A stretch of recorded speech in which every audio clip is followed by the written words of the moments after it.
welcome to the Deep Dive. Today, we're doing something a little different. We're looking at three of the biggest names in premium electric cars: the BMW i4, the Polestar 2, and the Tesla Model 3, but through a very specific lens. Exactly. We're looking at this from the perspective of a fleet manager or, anyone making a serious long-term investment in a used premium EV. So this isn't just about which one is fastest off the line. Not at all. The mission here is to really understand the philosophy behind each car. Are you buying into traditional luxury like the BMW or modern design like the Polestar? Or is it all about the tech and the software, like with the Tesla? Precisely. And figuring that out is the only way to make the right choice. And we've got some surprises for you. We're going to reveal which of these sedans is secretly a crossover, and, maybe more importantly, which one wins on value just by, well, not having an options list. It's a fascinating comparison. All right, let's dive in. We have to start with the hard numbers, the technical specs. How do these really translate to day-to-day use and, for a fleet, downtime? So if efficiency is your number one priority of the conversation, it really starts and ends with the Tesla Model 3, the standard range version. And why is that? It's all about weight. The curb weight is just 3,881 pounds. That is hundreds of pounds lighter than the other two. Wow, that's a huge difference. It's massive, and it means lower energy use. Plus, it has the fastest DC, charging 10 to 80% in about 27 minutes, less time at the plug, less energy consumed. Okay, so that's the efficiency king, but what about performance? I want that premium punch, that quick acceleration. Then you're looking at the Polestar 2, the long-range dual-motor version. It's the clear leader here. You're getting 421 horsepower. And a ton of torque, right? A huge amount, 546 foot-pounds. It gets to 60 in about 4.2 seconds. It's properly quick. But, and this is a big but, it pays for that in weight. Ah, there's the trade-off. It's the heaviest car here by far. We're talking 4,740 pounds. It's an absolute tank, and that means more energy use per mile, more wear on tires, Yeah. All the long-term costs. So that leaves the BMW i4 sort of in the middle, the balanced choice. That's a great way to put it. The eDrive 35 model gets a solid 276 miles of range, which matches the Polestar, and its peak charging speed at 180 kilowatts is actually better than the Polestar's. It's sensible. Okay, so let's move beyond the battery and motor. Let's Yeah. talk about the physical core, the design.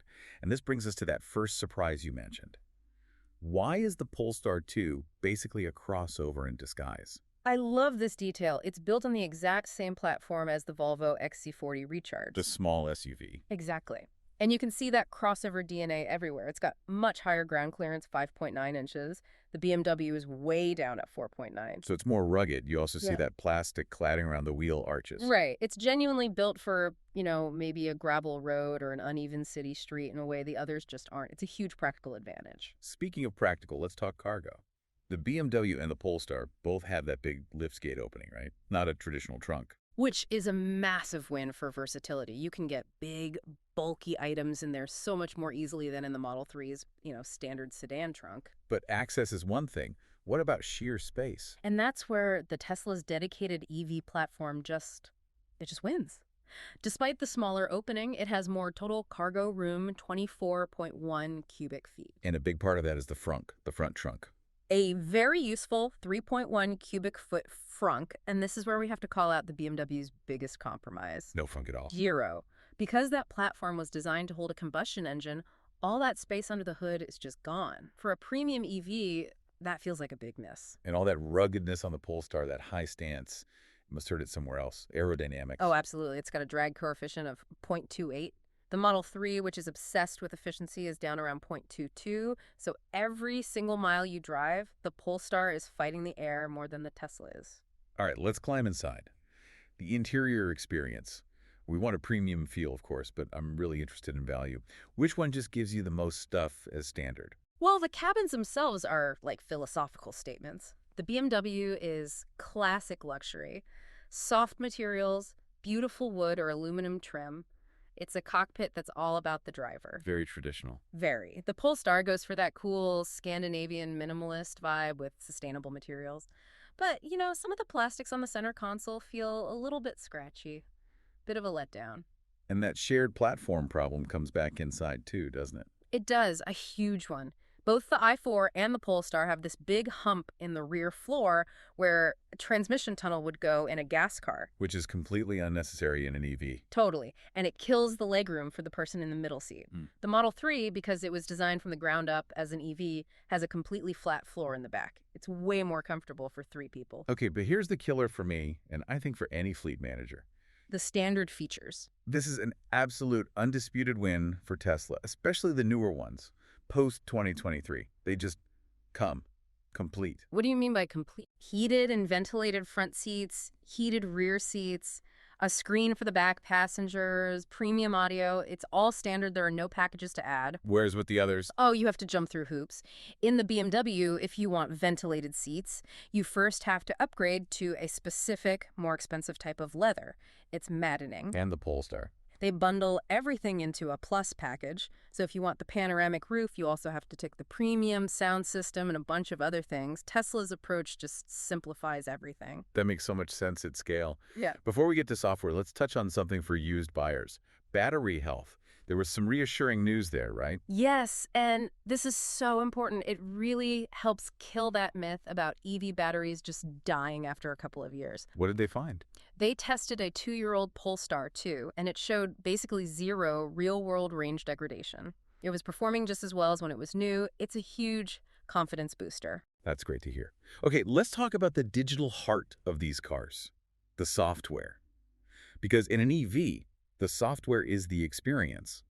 Who wins here? It's not even a close race. The Tesla Model 3 is the undisputed leader. And what makes it so much better? It runs on a super fast AMD Ryzen chip, so the screen is as responsive as a high-end smartphone. The vehicle app is the best in the business, but the real game changer is the over-the-air updates, the OTAs. And these aren't just small bug fixes. No, these are major feature drops. They'll completely redesign the user interface or improve your car's efficiency or even add performance. The car you buy gets better over time. And how do the others compare? What about the BMW iDrive system? iDrive is very mature, very complex, it's excellent, and a lot of people love that it has both a touchscreen and a physical scroll wheel. You get that tactile control. Which is a big deal for some drivers. And the Polestar runs on Android, right?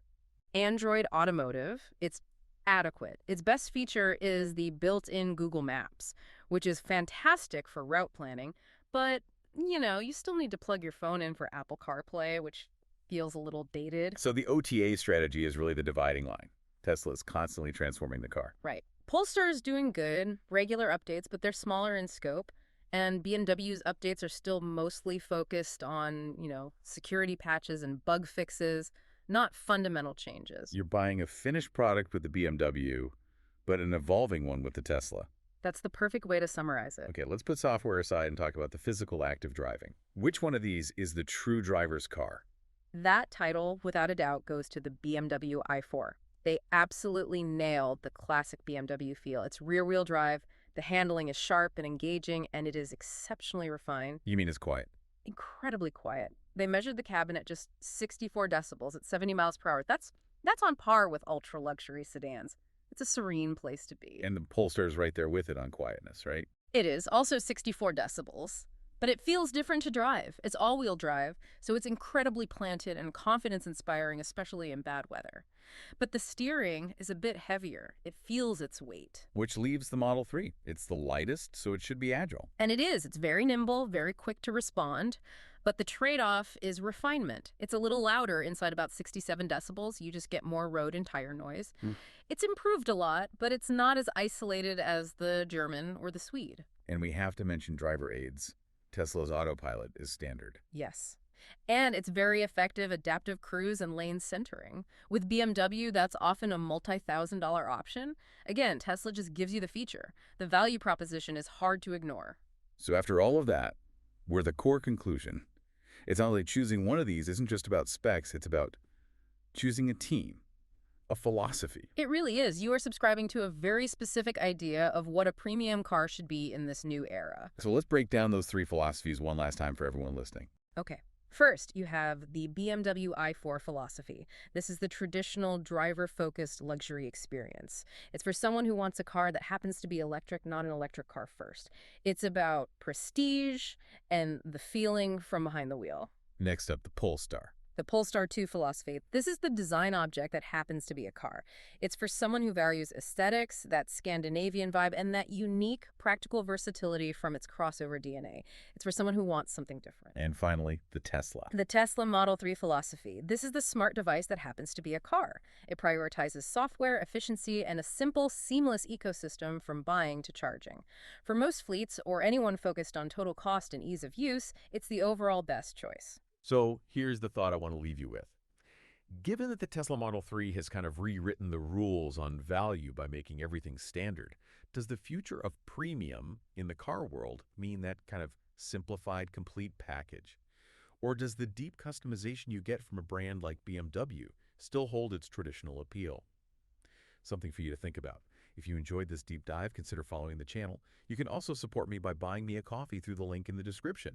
Your support means a lot to me. Thank you for your kindness.